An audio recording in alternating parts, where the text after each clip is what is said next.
Position and not ready. Come on, guys, get it together. Now we're good? All right, now we're good. All right, great. Co-main event, a couple of ranked fighters. I mean, it seems like a big opponent, a big moment. Does it feel like a big fight for you?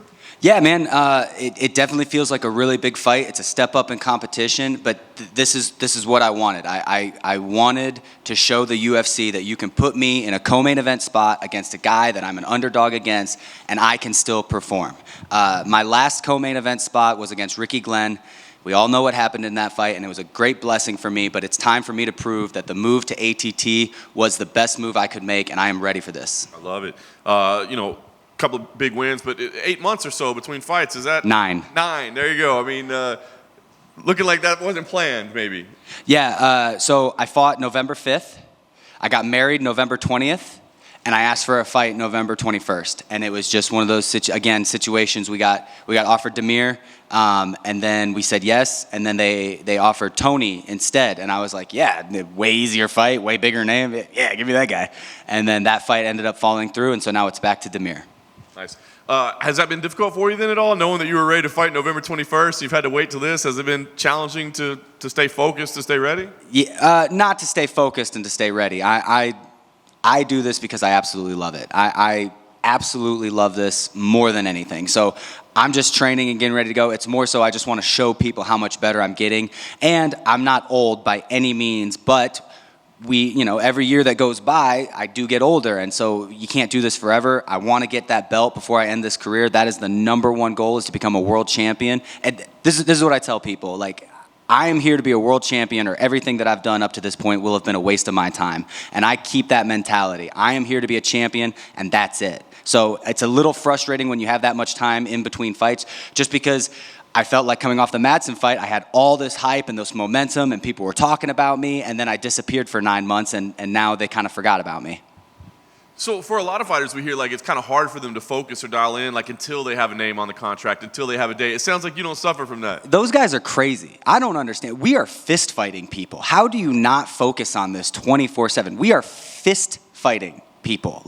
And not to mention, training is so much fun. If you don't enjoy training, dude, just stop fighting, because you're going to be 90% training. If you want to be good, 90% training, 5% cutting, and then 5% fighting. So if you don't like training, man, get out of here. I love training. I absolutely love training. That's awesome. All right, knowing the expectations that you have for yourself, I'm curious how you view things, because your career as of late, especially this penchant for late finishes, and some people might say, well, I mean, it's taking them so long to get things done, but it seems like that's kind of a character strength, that you can go deep and that you can pull out those results late in fights. So how do you look at it? Are you like, man, I wish I was getting these first round finishes, or do you see it as like, man, look at what I can do late in fights?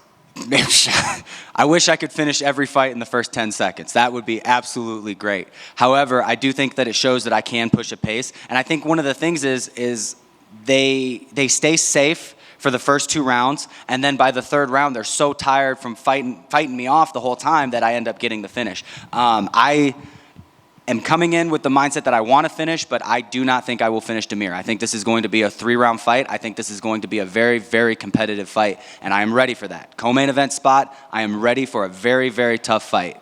I respect that. I was going to ask you kind of what you think about, because you mentioned a step up in competition. You mentioned being an underdog. It sounds like you have a lot of respect for him. What do you think of him as a fighter? Fantastic fighter, absolutely fantastic. He's beat a lot of really good guys, a lot of really, really good guys. But again, this is what I wanted. I wanted somebody that once I beat him, people are going to say, okay, let's give Grant top 5, maybe top 10. Let's give him somebody that if he wins, he gets a title shot. That's the goal.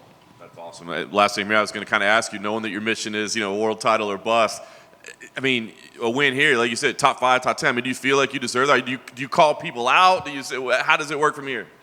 Yes, but I think it all kind of depends on how the fight goes. Again, I'm expecting a 3-round war, 100%. If I do get a finish, I think that throws me into the top, higher than if I win a split decision. A lot of people come on this stage and they say, oh, I'm going to do this and I'm going to do this, and I love the confidence. I get it, but I'm not stupid. I know that anything can happen. He could have the best night of his career, and I could have the worst night of my career and still win a split decision. That's not something you start calling for big names against. I think going out there, looking for a finish, having a great performance, 30-27, whatever it is, then we go to the drawing board and say, okay, who are we calling out? I've got a couple of names in mind, but it all depends on how the fight goes. Hey, Grant. With you being at a big gym now, and teammates having to fight teammates, like how was it training with Joaquin Silva, but knowing Armin Sarukian was just around the corner, like, and I guess with Armin wanting to train with you, I heard he like asked you to train with him a couple times. Yeah, we all trained together at ATT, but it was a situation where it's like, hey, you're fighting Neto, and Neto is a very good friend of mine, and it was, hey man, sure, after the fight we can train together, that's fine, but I'm helping Neto right now, and he gets that. He absolutely understands that kind of that situation. And man, Armin's a weird case because his last 4 matchups have all been ATT guys. You know, he fought Demir, he fought Gamrot, he was going to fight Moicano, and then he fought Neto. So it's like one of those things where I would love to train with you, I want to get better, but I kind of know who you're eyeing next. So it's like, you know, you got to kind of be smart about it. But dude, I'm down to train with anybody. If you're not trying to hurt me, I'm down to train with anybody. And then there was some controversy in the MMA world with Natan Schulte and Haush Manfio. What do you think about the whole situation? Like, were you kind of weirded out by the matchup to begin with, and then everything that happened afterwards? Yeah, that's a boycott PFL situation because that makes no sense. They're 2 former champions. They're 2 former, title winners or tournament winners. I'm sorry, and so for them to fight not even in the tournament, it makes no sense. And I think that there was some politics that went behind it. I don't know the whole story. I think there was some politics that went behind it. Shane Burgos, who's another good friend of mine, I'm happy that he got in, but I think that that's why they did that. I think that they matched those 2 up and were hoping that some type of controversy would happen to where they could slip Shane Burgos into the tournament. And again, super happy for Shane. Love that dude. But I think that was kind of the situation. I'm really bummed out for Neto. I'm sorry, for Natan. Awesome. Thanks, man. Absolutely. Hey, Grant, you're very lasered in, and we know your expectations of winning that big title shot. Of course, you wanting to be a champion one day. For you, what are the logs that are being thrown into your fire that's pushing your motivation outside or deeper within than just wanting to be champion?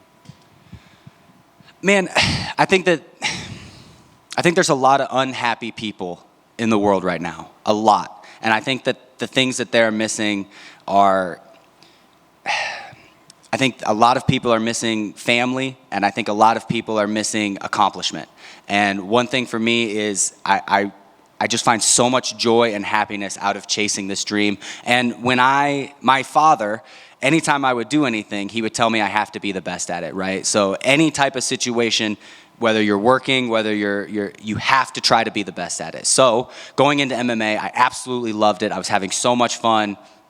I have to be the best at it. And for me, hand to God, winning that belt and then losing it the next day, that would be enough for me. I just want to be able to tell myself for one night that at 155 pounds on down, I am the best fighter in the world. That is just something that, it keeps me up at night, man. It really does. It keeps me up at night. Awesome. Thank you. You mentioned the Tony as a fight that was brought up in the talks. Regardless of your result this weekend, does that fight with Tony still interest you, or does it not spark much interest anymore?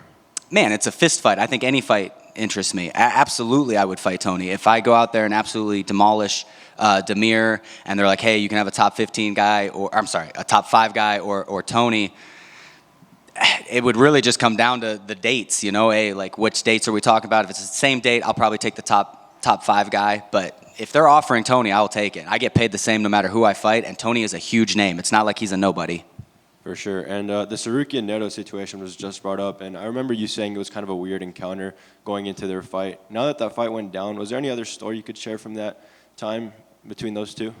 I'm sorry, could you say it again? The Sarukian Neto situation was brought up, and I remember you saying in an interview that it was kind of weird having them on each separate sides of the mat.